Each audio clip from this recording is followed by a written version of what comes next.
Tout pour investir. Le match des traders. Avec Mathieu Serron de Galileo Trading et Dorian Abadi de Merito Placement. Bonjour, merci d'être là. On va se diriger maintenant vers Dorian Abadi de Meilleur Taux Placement. Vous avez à peu près les meilleurs, les mêmes points en vue.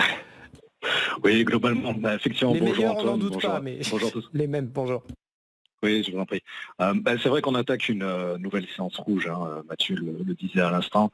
On perd globalement 0,35% sur les premiers échanges, 0,35, 0,40 à 7475. Alors, sur la semaine surtout, en fait, on frôle les 2% de perte. C'est une semaine particulièrement rouge à l'échelle du CAC sur l'ensemble de l'année. D'ailleurs, depuis le 1er janvier, on revient sur les moins 1%. C'est un petit peu habituel désormais. C'est vrai qu'à force d'osciller au niveau du CAC autour des 7500, en réalité, on oscille entre légère baisse et légère hausse sur l'ensemble de l'année. Donc, pour cette semaine, à nouveau, symboliquement, on revient sur un territoire négatif pour 2024.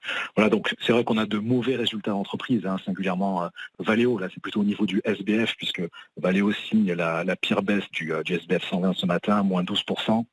D'un point de vue technique, c'est vrai qu'on surveille surtout de notre côté, chez Meilleur Taux Placement, les supports des 7465 points, on est pratiquement dessus, et par extension les 7385 points.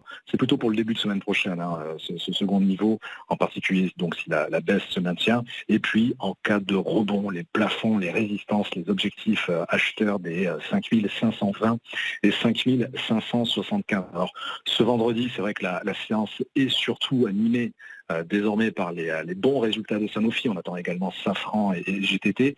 Et puis un petit mot enfin de Wall Street. C'est vrai que la tendance reste positive. On l'a encore vu hier. On a le S&P 500 et le Nasdaq qui restent extrêmement proches de leur record historique, notamment avec cette explosion haussière de Tesla, plus 22% grâce à d'excellentes trimestrielles. On a des profits qui se sont envolés de 17% au troisième trimestre à plus de 2 milliards de dollars. Donc ça a largement dépassé les attentes du marché.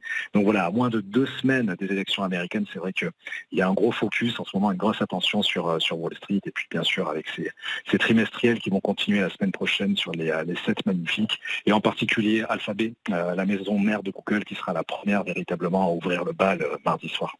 Merci Dorian Abadi de Meilleur Taux Placement. Merci également à Mathieu Serron d'avoir été avec nous en direct.